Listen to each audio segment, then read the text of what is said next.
आपण जायचंय ना? कुठे ग? अगं विसरलीस का काकू? गुरुकुलला.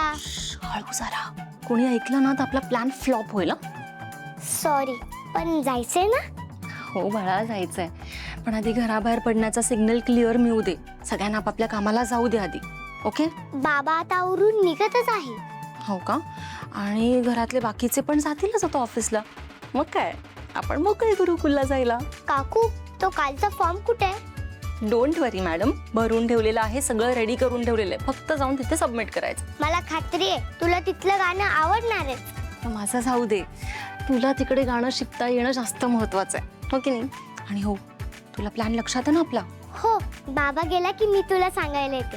ओके, आणि हे सगळे गेले की मी तुला सांगायला येते. डन? डन.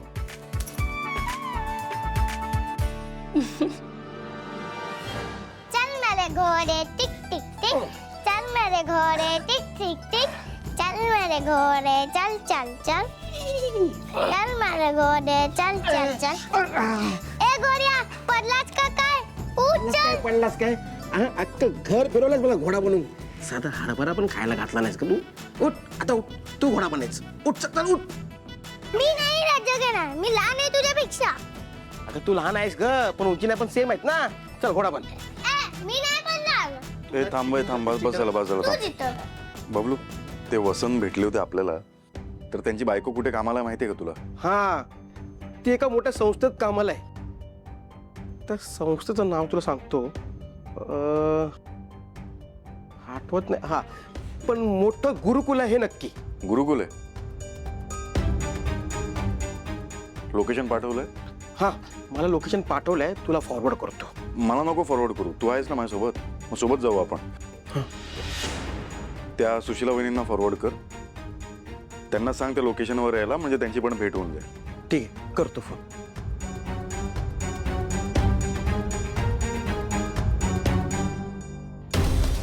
बापरे, बाबा तिकडे चाललाय. आम्ही तिथे गेलो आणि बाबाने आम्हाला पाहिलं तर काहीतरी करायला लागणार. अमृता काकूला सांगायला हवं. हे राजकुमार, हा? ती जी आपण जी जागा बघितली ना, जी आपल्याला तिघांनाही आवडली होती, ती जागा आज आपण प्रत्यक्षात बघून घेऊ शकतो का? म्हणजे आपल्याला कळेल नेमकं काय आहे त्या जागेमध्ये, आणखीन कसली रिक्वायरमेंट आहे, आणि मगच आपण फायनल करूया, त्याआधी नको. काय? आई, माझ्याही मनात हाच विचार आला, म्हणून मी स्वतःहून त्या एजंटला फोन केला आणि सांगितलंय त्याला, बाबा आम्ही येतोय बघायला. ठीक आहे, आत्ता सध्या काय चालू आहे त्या जागेत? सध्या काहीतरी तो म्हणाला मला, हा गुरुकुल आहे, गुरुकुल. गुरुकुल म्हणजे नेमकं असं काही नाही आहे तिकडे. आता तिकडे ते गाण्याचे क्लासेस हल्लीच सुरू झाले. अदरवाईज रिकामच असतं ते सगळं. व्हेन्यू चांगला आहे. एक काम कर, हां, त्याला आत्ता फोन कर आणि त्याला विचार, आम्ही 1 तासात आलो तर चालेल का? म्हणजे काय ते डिसिजन आपण घेऊ शकतो. हां, होय, कळतं तसं. चला, ब्रेकफास्ट झाला की निघू आपण.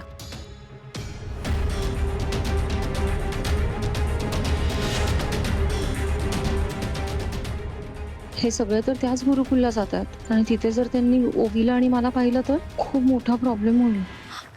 बरं झालं मी तुझ्याकडेच येत होते. मी पण तुझ्याकडेच येत होते. आधी माझं ऐक. मी ना आता हॉलमध्ये आजी, राजकुमार आणि मोनिका काकूला बोलताना ऐकलं की ते कुठेतरी जागा घ्यायला जाणार आहेत एका गुरुकुलमध्ये, आणि त्या गुरुकुलमध्ये गाणं शिकवतात. काय? मी पण तेच सांगायला आले होते. बबलू काका आणि बाबा कुठल्या तरी केससाठी गुरुकुलला निघाल्यात. अरे देवा, मला ना खूप भीती वाटते ओवी. म्हणजे आपण ज्या गुरुकुलमध्ये जाणार आहोत त्याच गुरुकुलमध्ये सगळे येणार असतील तर? सारंग पण तिथेच पोचणार, हे सगळे पण तिथेच पोचणार जागा घ्यायला. काकू, आपण तिकडे गेलो आणि त्या सगळ्यांनी आपल्याला बघितलं तर? बघितलं तर सारंग तर आपल्याला सोडणारच नाही, आणि त्यात आई आणि मोनिका काकूने बघितलं ना तर आपलं काही खरं नाही. मग काय करायचं? Plan cancel? प्लॅन कॅन्सल करून कसं चालेल? तुझं ॲडमिशन कसं होईल? अगं आज फॉर्म भरायचा शेवटचा दिवस आहे ना.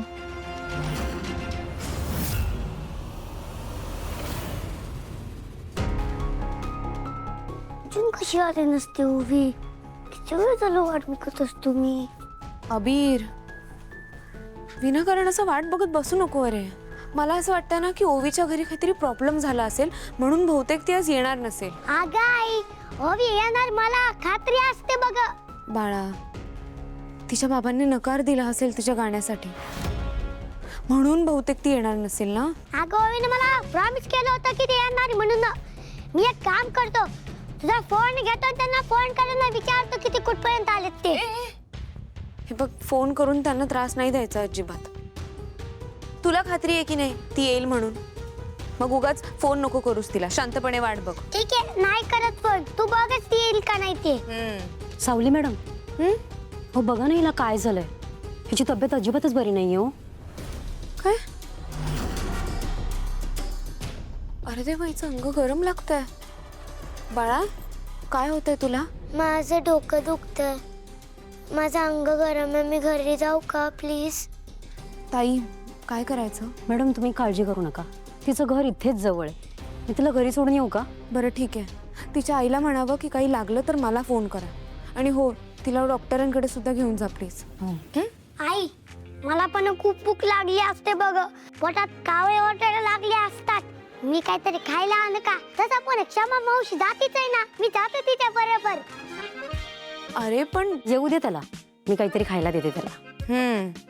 हो, पण फार लाड नका करू हं त्याचे, सवय लागेल त्याला.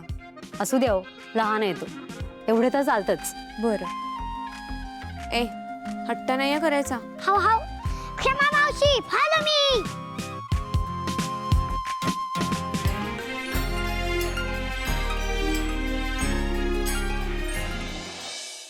काकू, विठुरायाची मूर्ती काढ, मला पाया पडायचंय.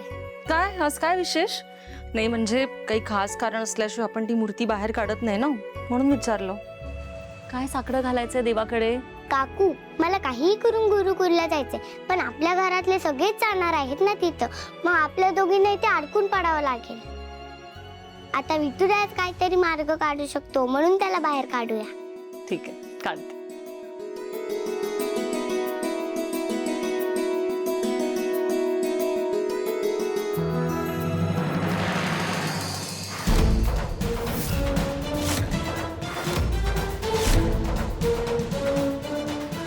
काकू, हा कोणाचा चष्मा आहे?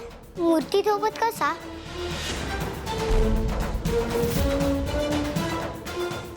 बाळा, असेल कुणाचा तरी जुना. देख.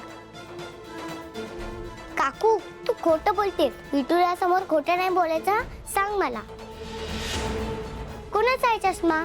बाळा ऐक ना, मी तुला हे सगळं नाही सांगू शकत, प्लीज. नाही, मला सांग सांग सांग. ओवी नको ना. सांग, विठुरायाची शपथ आहे तुला, सांग मला. ठीक आहे, बस इथे.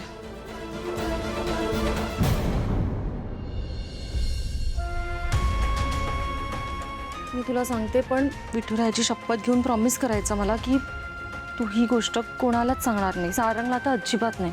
कोणाला सांगणार नाही, सांग मला. प्रॉमिस? प्रॉमिस.